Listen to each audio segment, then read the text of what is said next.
introducing and welcoming to the University of Richmond, Dr. David Scobie. Let me just give you a brief background on our speaker this evening. David became Executive Dean of what is now the new School for Public Engagement in 2010. He's a national leader in developing innovative methods to engage institutions of higher education with communities outside the academy.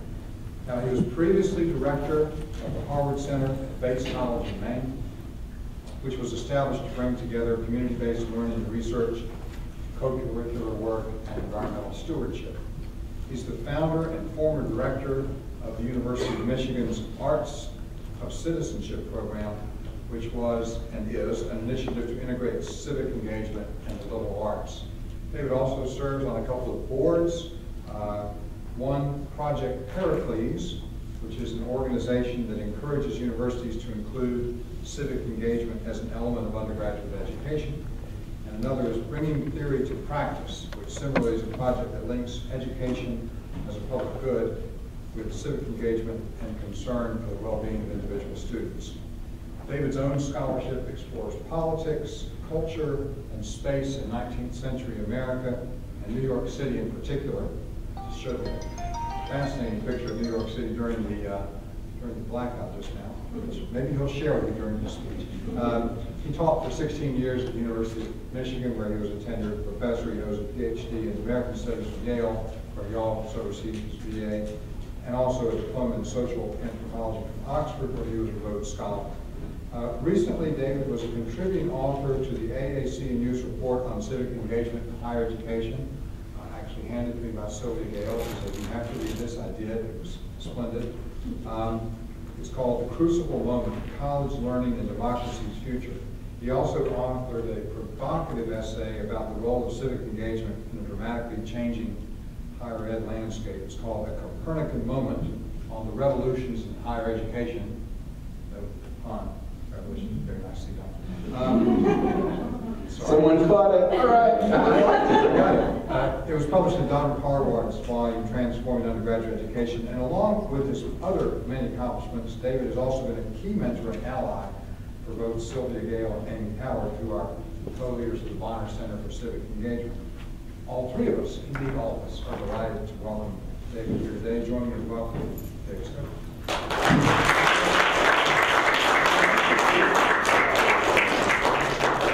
Thank you for that very generous introduction. Boy, this really is well amplified. I don't know if I can control the volume or we'll just leave it as is. It's a joy to be here, and I want to thank everyone for coming and welcoming me here, but especially Amy Howard and Sylvia Gale, who are old friends and comrades. I met each of them separately many years ago, and as you, I'm sure, know even better than I, they're wonderful collaborators and leaders in this shared project of publicly engaged democratic education.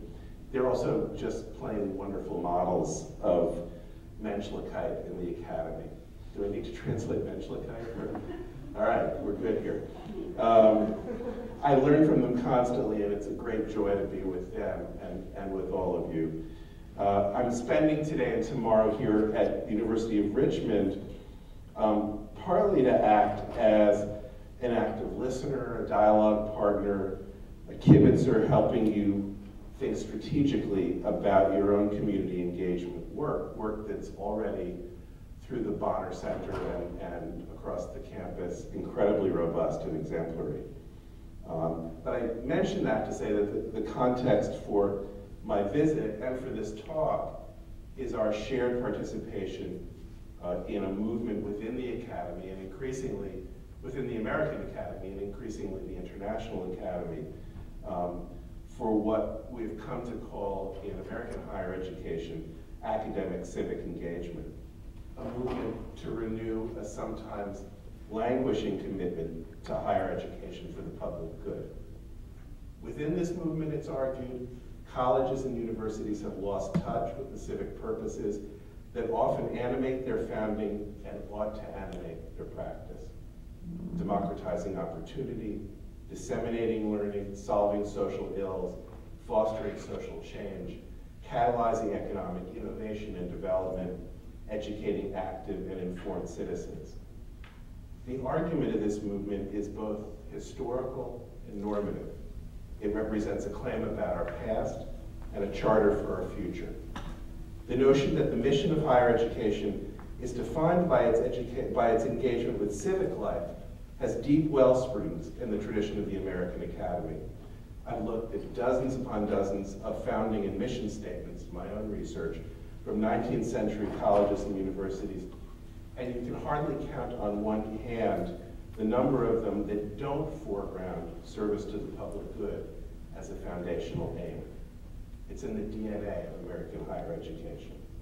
But that commitment to civic and democratic purposes has gathered renewed energy over the past quarter century, and especially the past decade.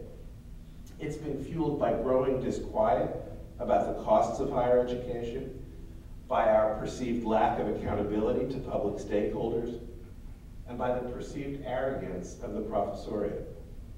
Indeed, I'd argue that budget crises and culture wars are only incidents in a larger legitimation crisis, a fraying of the social compact between higher education and the larger society that constitutes, to my mind, one of the most important conditions of our work today. Academic institutions, administrative leaders, faculty, and students have responded with a whole range of pedagogies and programs aimed at reconnecting academic work with public work. The purpose of all that effort is twofold: to bring the gifts of the academy to bear on community and civic life, and in the process, to enrich our teaching and learning and research by activating them in public, with the public, for public purposes. You know this well here at the University of Richmond, where you've been leaders in this work. This movement to braid civic engagement with educational innovation has taken a whole range of forms: service learning and community-based research, co-curricular volunteerism, commitments to environmental sustainability and to diversity and to neighborly development and to social investment. Today in this talk, I want to focus on a practice that ought to be a core element of academic engagement, but too often remains an afterthought: public scholarship. The creation of knowledge and meaning through scholarly and artistic practice is one of our defining missions in the Academy, and it's one of the great pleasures that induce some of us to spend our lives at the Academy. But few institutions and faculties see scholarship as a fundamentally democratic project, and few place publicly engaged scholarship, knowledge that is made not only about our larger communities, but for them and with them, at the heart of these commitments. Even among faculty who pursue engaged work, we tend to bring our students into community partnerships much more readily than we bring our own scholarly plans and imagination. Adherents of civic engagement don't always trust that this will be generative for our own knowledge production and our writing, or trust that our deans and chairs and fellow scholars will agree. Of course, it's true that the helping professions and some of the social sciences boast strong counter-traditions of community-based scholarship and action research.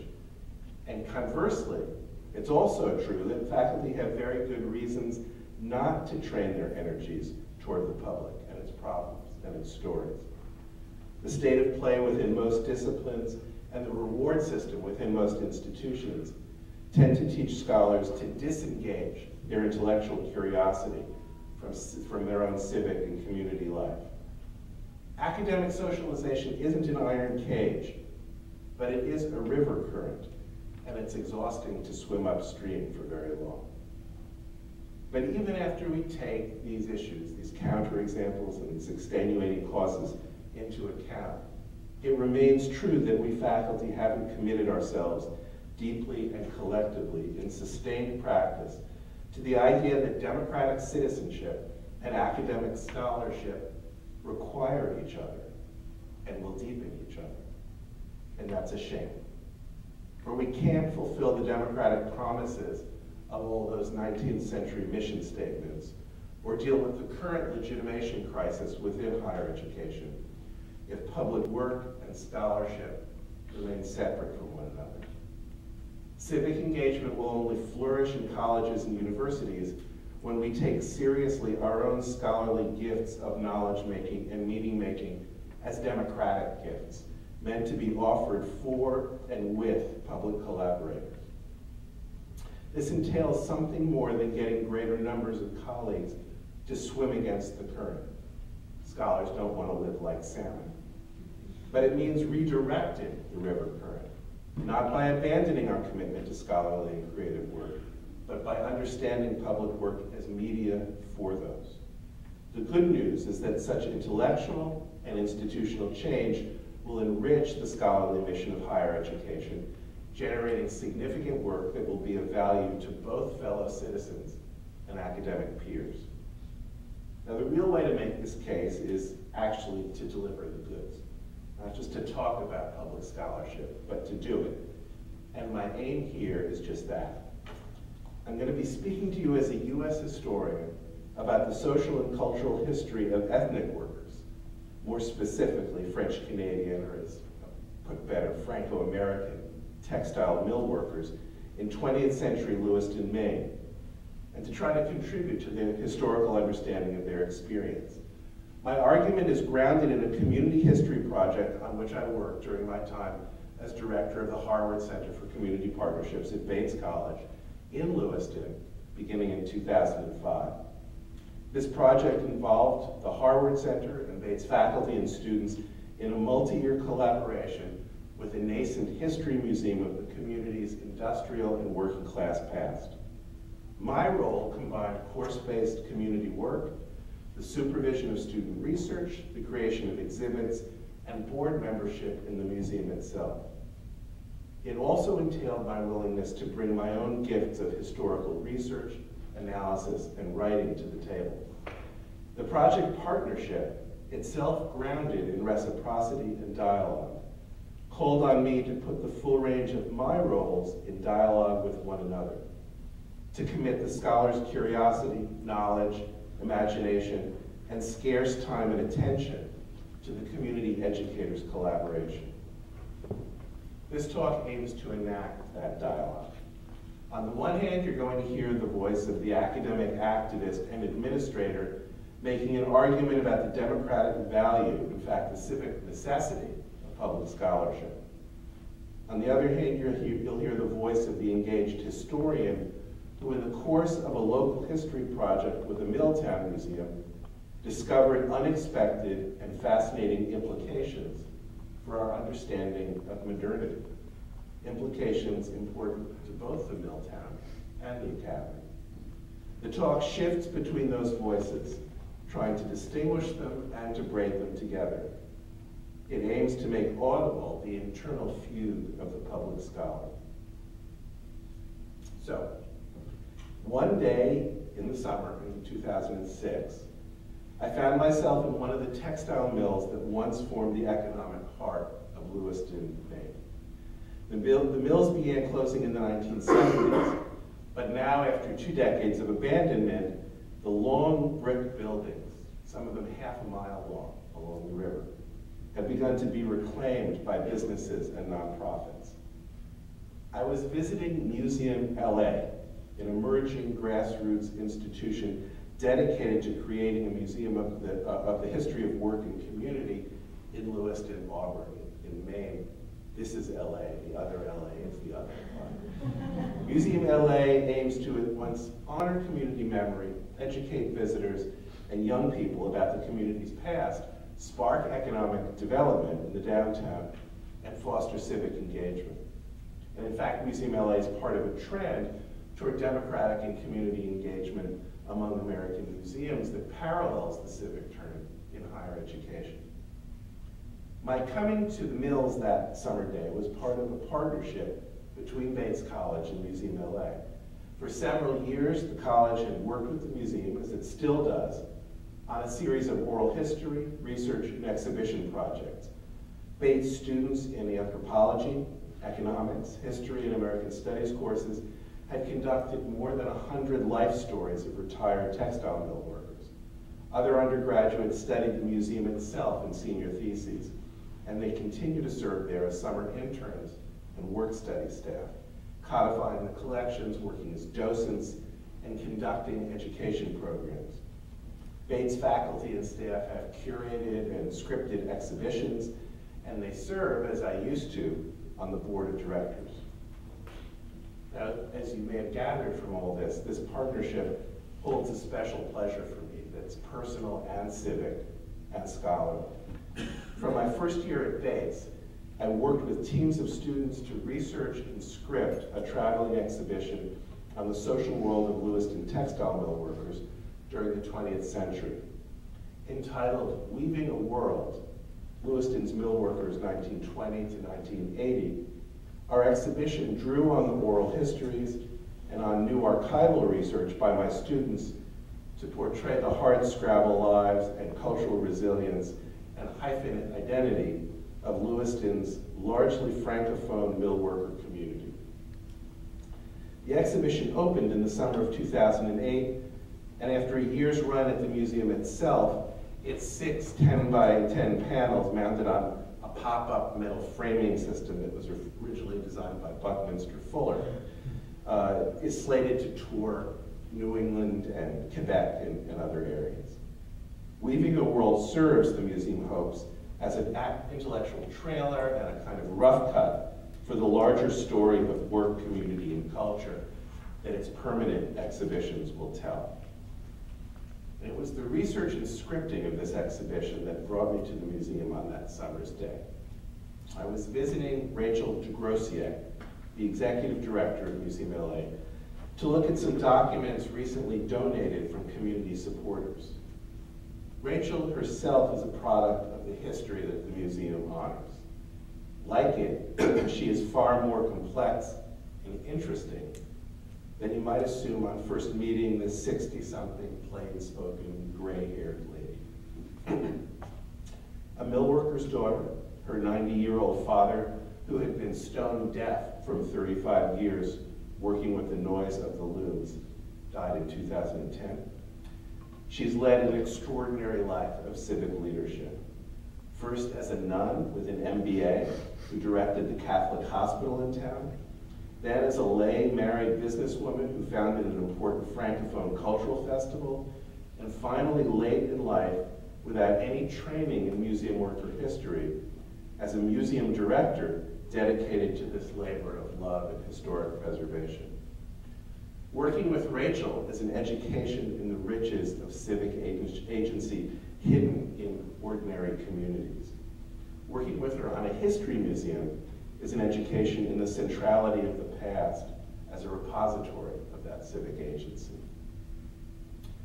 We meet amidst the photographs, union records, company newsletters, looms, and letters that she and others have carefully saved from the dumpster. In the summer of 2006, the museum's been open 2 mornings a week or by appointment, but it's still little more than an attic, containing the raw material for a local museum with more than local meaning. Rachel is showing me her latest treasure, a manila envelope of memorabilia donated by Roland Goslin, an elderly veteran of Bates Mill. And I should add that just about a year and a half ago, Mr. Goslin also passed away. Like Rachel, Roland Goslin has a fascinating story, invisible to outsiders, under the surface of his life as a retired, nearly deaf weaver. I come to the meeting knowing that he's a local celebrity, famous in his youth for the entertainments and theatricals that he would produce, and especially for the elaborate parade floats he crafted every year for the Saint-Jean-Baptiste Parade, one of the most important festivals in the Quebecois and Franco-American calendar. As we take out the contents of his manila envelope, we see family portraits of parents and grandparents, all 3 generations of which worked in the mills. There's a Christmas snapshot of Mr. Goslin himself in uniform during the Korean War, and street photos of those parade floats for which he was famous. These are wonderful documents, but none of them are surprising. They testify powerfully to the stories of family and work and hyphenate identity, themes we already knew to be central to our exhibition, and I make a note to consider them for inclusion in the exhibition that we are crafting. But then, I take a little breath with the kind of geeky thrill that only the adventures of research can bring. I have pulled out an invitation to a formal banquet honoring workers from the Bates Manufacturing Company in 1966. And on the back is written, "Best wishes, Maurice Chevalier." What on earth was the famous French singer doing by then, a Hollywood star, who was by then aging and still world famous? What was he doing at an employee celebration in a Maine mill town in 1966? In every scholarly project I've ever pursued, there's an aha moment in which not the answer, but the fundamental riddle of what I'm investigating gets clarified. In that moment, the scope and implication of the project starts to come into focus with an almost aesthetic satisfaction. Having that invitation and its long-cherished autograph fall onto the table was that aha moment. In opening a window on the unexpected horizons and connections that surrounded the millworkers' world, it illuminated the local history that Museum LA seeks to tell.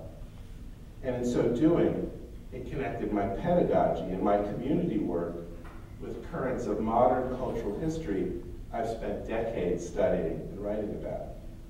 It roused the scholar's curiosity and raised the question of the scholar's role in community life and in the making of public culture. Why did the urbane Chevalier come to town?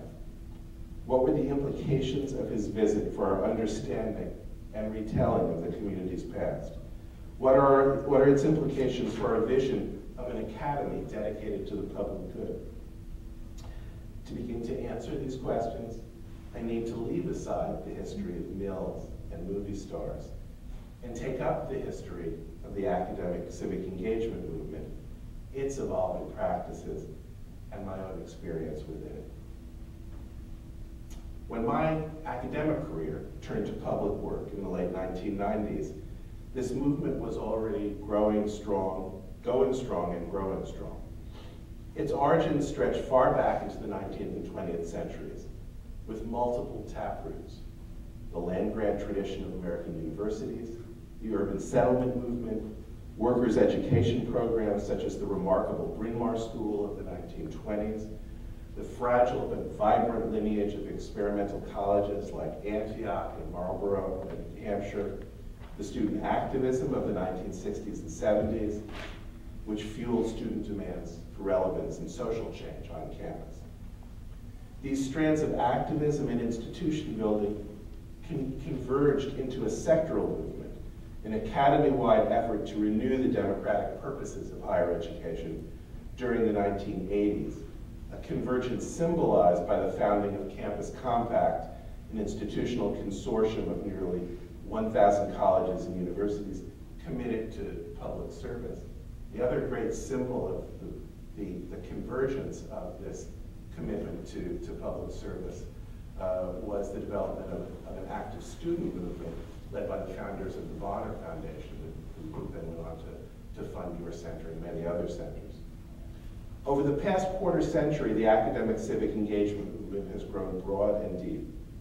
It's estimated now that more than 20,000 faculty incorporate community-based teaching and learning into their formal curricular duties.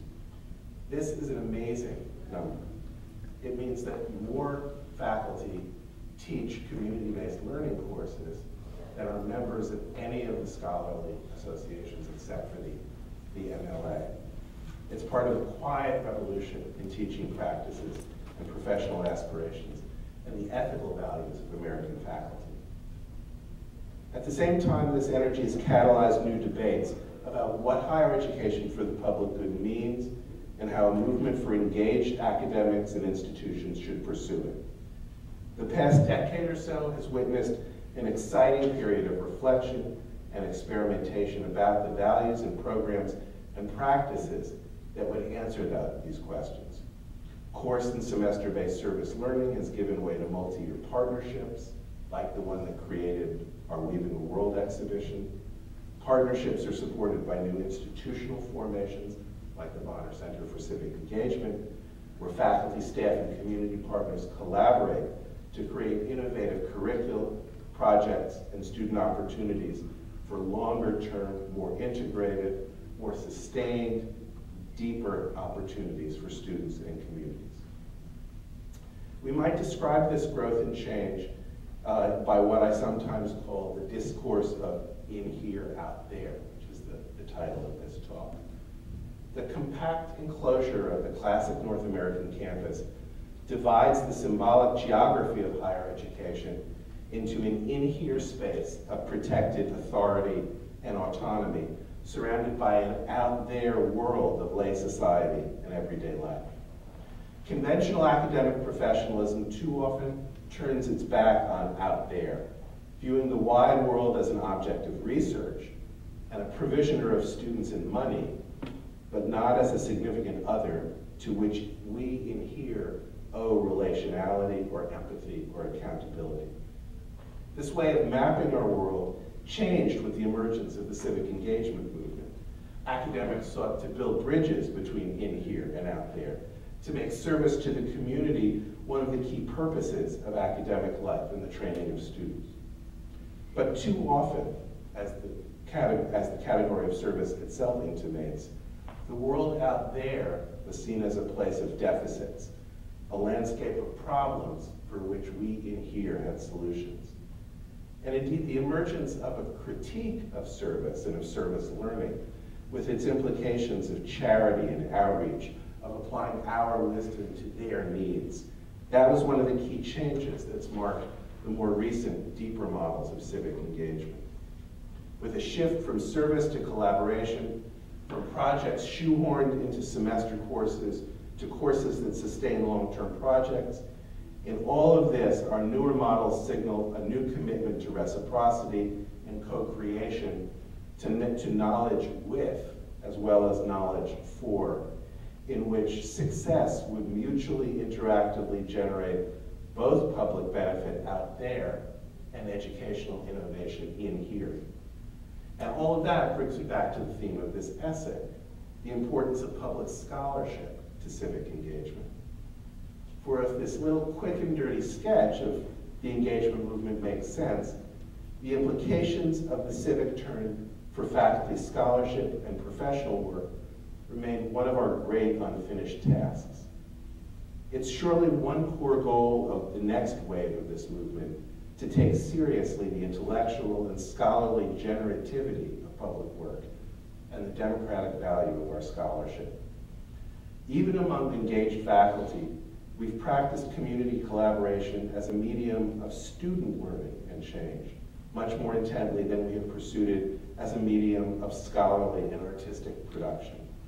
We send our students out there to places like Museum LA, and they do extraordinary work with and for our community partners.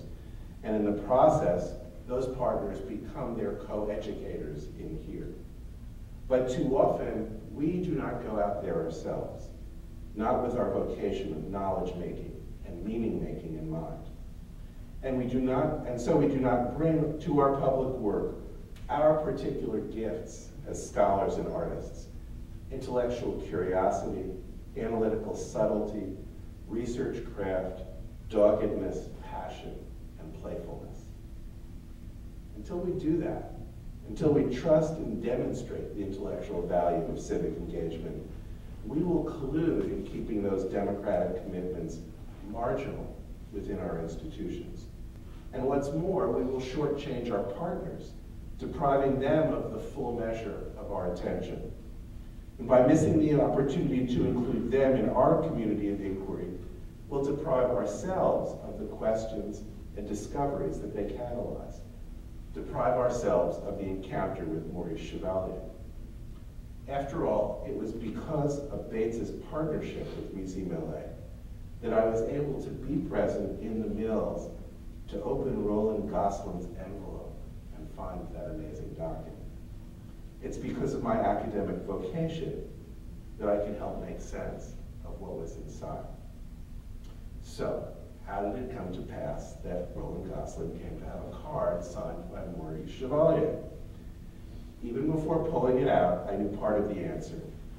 Several elders on our exhibition advisory committee, retired mill workers and local historians with whom my students and I had been vetting the development of the traveling exhibition, had already boasted about Chevalier's appearance at the 1966 banquet honoring veteran workers of the Bates Mill.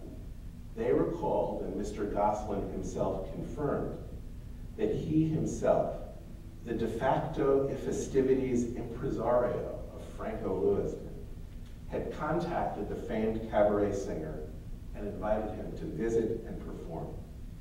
In the literal sense, the answer to the question, why did Maurice Chevalier come to town, was fairly straightforward. Roland Goslin had hosted him. But the invitation itself, with its heavy stock, embossed script, and scrawled autograph, pointed to implications and issues more complex than the mere fact of the singer's appearance. For one thing, it underscored the cultural ambition of the local Francophone community in its heyday, and the pride with which its achievements are recalled today. As Mr. Goslin knew in bringing it to the museum, that card added gravitas, the aura of the real object, to our planned exhibition. George Washington slept here. Maurice Chevalier sang here. In that sense, Chevalier came to town for the same reason that in the depths of the Great Depression, Lewiston's French-Canadian working class funded, through weekly donations and a March of Dimes campaign, the construction of the grandiose Basilica of St. Peter and Paul, the second largest ecclesiastical building in New England.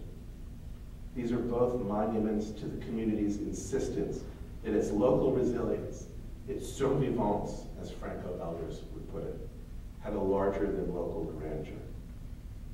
The claim of ambition and pride would have been self-evident in the photograph and the singer's visit for any of my community partners.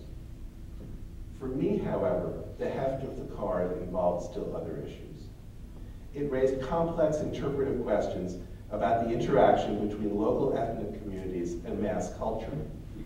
Cultural historians like me have only recently, in the past 15 years or so, shed ourselves the assumption that the institutions of commercialized entertainment, consumerism, and mass culture, in other words, the world that Maurice Chevalier embodied, were always fundamentally homogenizing, that their meanings and effects could be extrapolated from the urban centers and corporate purveyors from which they came to places like Lewiston. Leading Americanist historians have begun to unpack the ways in which particular ethnic and class and non-urban and regional communities responded to these forces of mass and community and consumer culture, appropriating the images and goods of that culture, refracting its messages, making their own meanings out of it. An even newer generation of scholars, influenced by the rising literature on the cultural logic of globalization, have argued that transnational diasporas created their own fields of force and currents of community building, tracing the specifically diasporic circuits of consumption and media and style that, say, Indian or Vietnamese migrant communities have created. Such research points to fascinating questions about Chevalier and Lewiston. Questions about the distinctively ethnic, regional, and maybe transnational ways in which a supposedly provincial, local, ordinary people lived a supposedly homogenizing modernity.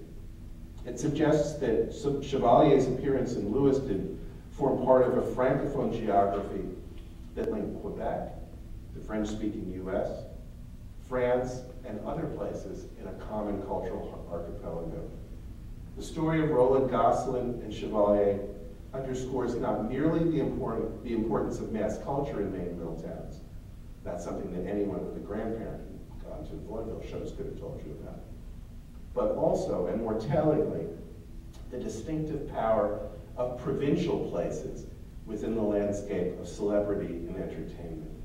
It was just about the same time that Chevalier came to the Bates banquet, for instance, that Muhammad Ali defended his world heavyweight championship in Lewiston, Maine.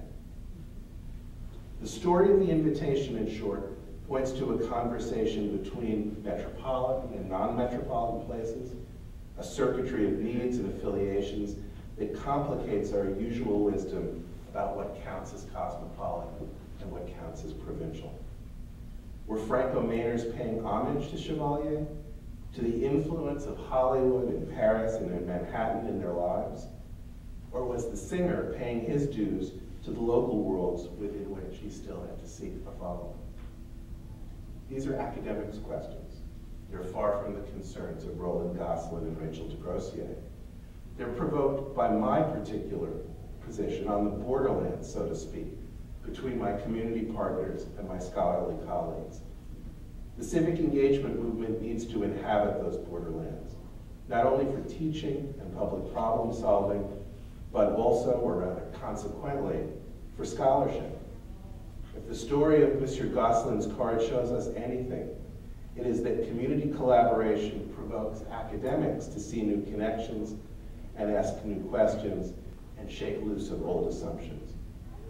I left the Bates Mill that day, rethinking some of the most consequential, unfinished issues in modern cultural history. Questions about the lived experience of modernity, the relationship between local, national, and global cultural circuits, the questions that unexpectedly connected conversations among American historians of consumer culture, anthropologists of globalization, sociologists of Quebecois immigration.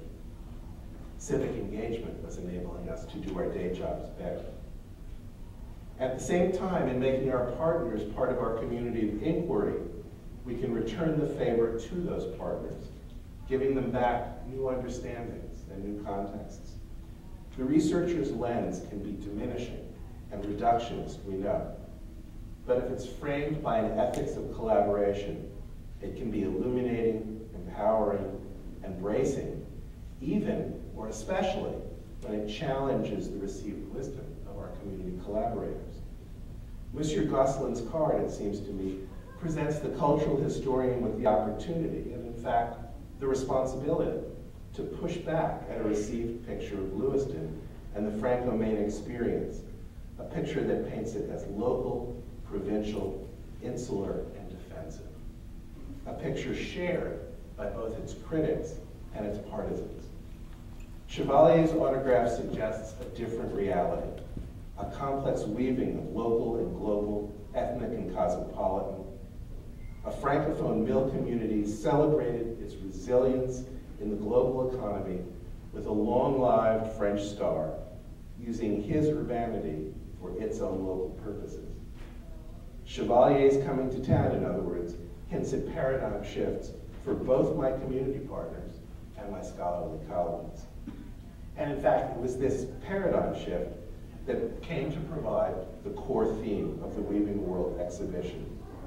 Thinking about Mr. Goslin and Maurice Chevalier led me to pay new attention to other vignettes and other data where the hard-scrabble lives and communal bonds of survivance were woven through with inventiveness, creativity, and cosmopolitanism. The immigrant weaver Henry Goulet, for instance. It was Monsieur Goulet's shop floor tinkering on the jacquard looms that were then in use in the Bates Mill during the Depression that enabled the production of the intricately designed cotton bedspreads on which the Lewiston textile economy depended after World War II. The most famous of these, the George Washington bedspread, became a fixture of post-war American middle-class bedrooms, sold in department stores, on wedding registers, and through the New York showroom of the Bates Manufacturing Company, always sold with a tag that read, "Loomed to be heirloomed." Have you ever white, nubbly bedspreads with complicated? We had one when I was growing up. If you have ever seen one, they were woven in the Bates Mill in Lewiston, Maine, a national middle-class consumer commodity. It's not an exaggeration to say that this Franco working-class inventor created the market niche within which American consumerism that saved Lewiston from deindustrialization for 40 years. Or again, take the story of Lionel Odette, a 44-year veteran of the Libby Mill, whose World War II experiences were transformative to him. Here's his oral history. My 4 years in the service were a major education. I had never slept away from home overnight once. So now I'm in with Polacks, Irish, Lithuanians, Italians, Germans, Russians, all in the same company. Now everybody went to church on Sunday, but you went on your own. But then I realized we're actually worshiping the same God, basically. Only it's in different ways and different names, and that's all it means. This business, you know, being the only way you go to heaven is you have to be a Catholic, that's a lot of hooey. So that's why I say I learned more in those 4 years. I went mixing things up with different guys and everything. And they are good people. A little later he says, and that's how I learned never to listen to the priests again. None of these stories was exactly unknown, but Roland Goslin's invitation invited me to foreground them and connect them, to pay attention to their historical complexity rather than treating them as granular, self-enclosed vignettes.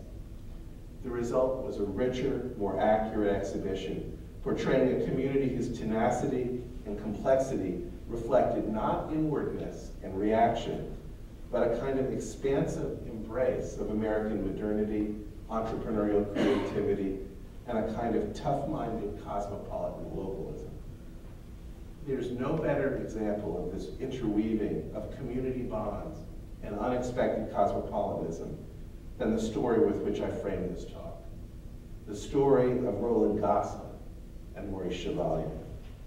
Chevalier's visit reflected more than simply a mill worker, an amateur impresario who had the bravado to invite a famous star. For Monsieur Goslin, it turns out, loved music, theater, set design, and New York. I was only 16, 17 years old when I went to the Metropolitan Opera, to the opera, and so I started loving classical music, he tells us in his oral history. I have basically over 500 complete operas on record, and now VCRs when they come around. I've got maybe 300, 400 operas on VCR. Early on in life, his dream had been to settle in Manhattan, using his eye for design and spectacle to make a living in the Midtown consumer culture. My idea was to go to New York and then to go to school to learn decorating and do the decorations in department store windows, he recounts. Yet Roland Goslin was the oldest of 9 siblings in a Franco-American working-class family. And by a cruel irony, he received a job offer as a Manhattan window dresser a few days after the death of his father. This part always jokes me. He turned it down, accepting a weaver's job in the Bates Mill to take care of his family. When all my brothers get married, he says, I was the one, the witness for them, because my father was already dead. I was the father image. Whenever they got married, I gave them big prizes. Mr. Goslin did not abandon either the theater or New York. He wove both into the life of an ethnic mill worker as best he could. So this is how I come to join the Little Theater, he says. It's a community theater in Auburn, Maine. As an outlet, I worked on the first musical they did, Showboat. And we went along, and then I remember I did Carousel, I did King and I did Song of Norway, I did Fiddler on the Roof. And he also made annual pilgrimages to Manhattan for theater and the Met. Every year I used to take a week and go to the plays in New York. I used to go to 3, 4 plays, I used to go to the theater, see 1 or 2 opera, and that was like an offset for me to do that. And a lot of this was done alone. I used to travel alone. I used to go alone and come back. I didn't know Roland Goslin well, but I admired him enormously, and I don't want to either sentimentalize or allegorize his life. In one sense, His story is a classic American working class story about the unfair distribution of life chances and the generous, resilient ways in which people make the best of those chances. What Mr. Goslin made of his circumstances was quite remarkable. It was widely known among mill workers who were illiterate, and Rachel de Grossier's father was one of them. She herself told me the story. That Mr. Goslin would teach you how to sign your name, or sign checks and pay stubs for you.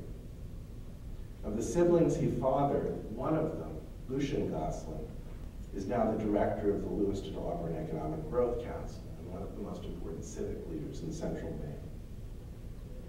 In another sense, these achievements make Roland Goslin's story all the more heartbreaking, a story of lost chances offset, as he put it, in secret pilgrimages to Broadway, and the pleasures of stage design and community productions. For me, the vignette of his work on Fiddler on the Roof is especially poignant. A Franco-American story of survivance, celebrating the Broadway mythified story of Jewish survivance. Yet beyond these themes of resilience and poignancy, this story speaks to the unexpected mix of bonds and freedoms, community attachments, and cosmopolitan adventures that characterized his life and the mill workers' world, a complexity symbolized in Maurice Chevalier's visit. Roland Goslin's oral history interview never fully connects the dots between his New York life and Chevalier's trip. All we know is that he hosted the movie star, designing the lights for Chevalier's cabaret performance at the Bates Banquet, and receiving in return the much cherished autograph that he donated 40 years later to the museum. It is in its own way another version of the complexity of that in here, out there dialectic. For Rachel de Grossier and Roland Goslin, in here didn't mean the bubble of a campus or of academic professionalism, but the community circle of family life and the ethnic mill town. Out there was a world that too often seemed inhospitable to those traditions, bonds, and values. A world of exclusive colleges like Bates and forbidding cities like New York. And yet the whole point of Roland Goslin's story is that this weaver and eldest brother was himself already out there in his earliest adult years, that the mill workers' world contained within itself the dialectic of Broadway and Bates Mill. And this last point about the ways people mix cosmopolitan desires and local bonds in here and out there seems to me to hold implications for how we think about civic engagement in higher education and the democratic promise of scholarship. I said earlier that we might understand the civic engagement movement as an effort to build reciprocity between in here and out there, between the gifts of the scholar and the academy on the one hand, and the assets of the community on the other.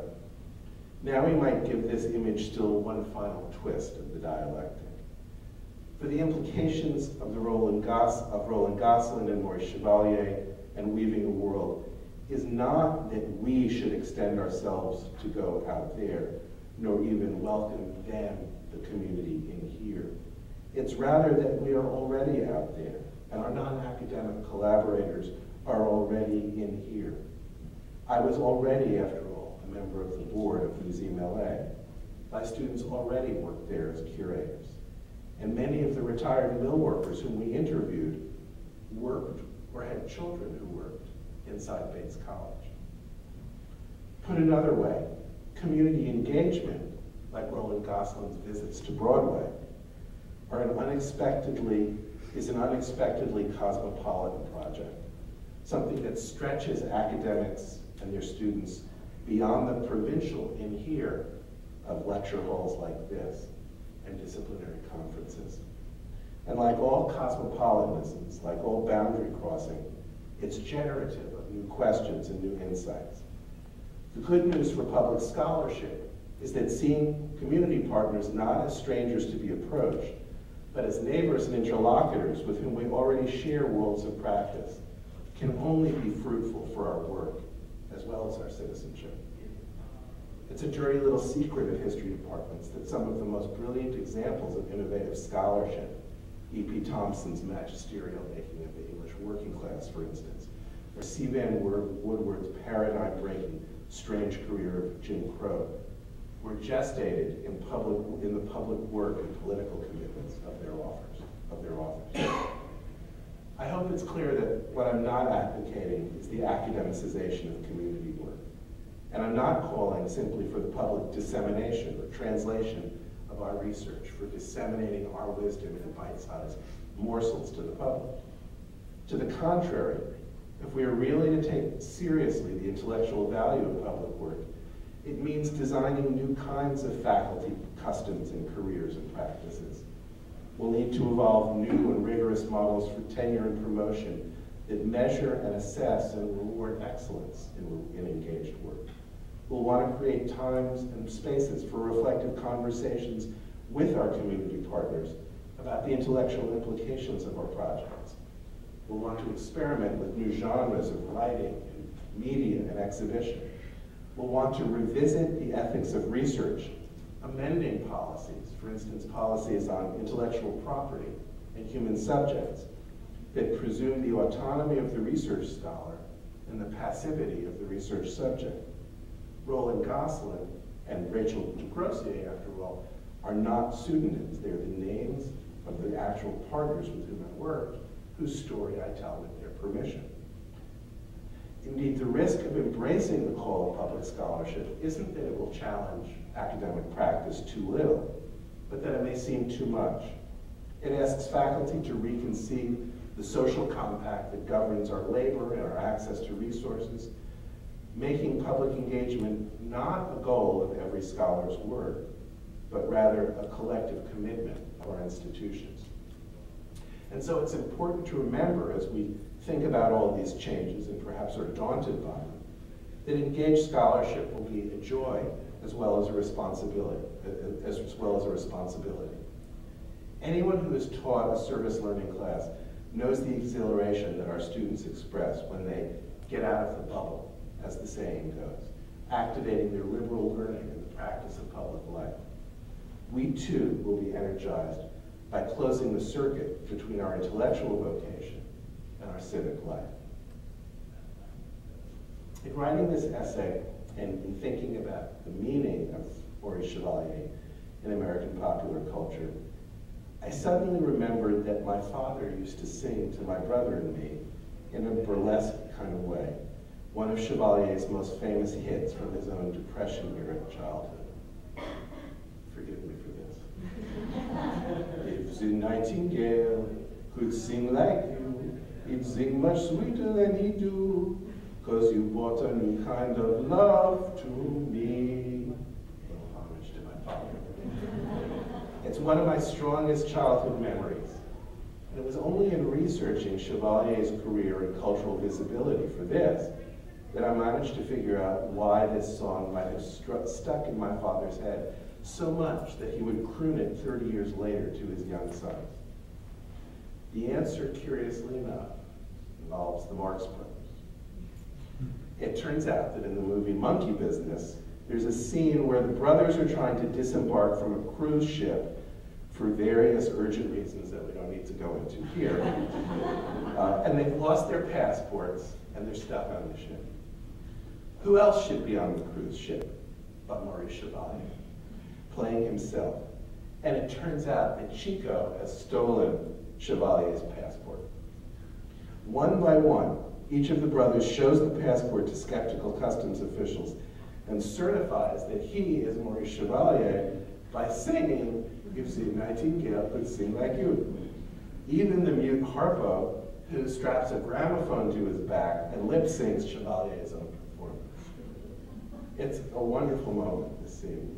And finding it on YouTube was, well, not quite the aha revelation of seeing Chevalier's autograph, but a moment that illuminated why my father, who adored the Marx Brothers, ended up giving me my own little token of Chevalier. And not coincidentally, it seems exactly the right way to end an essay about and of public scholarship. For above all, a public scholar needs to learn what both Chevalier and the Marx Brothers knew: how to sing in many voices and to cross borders between in here.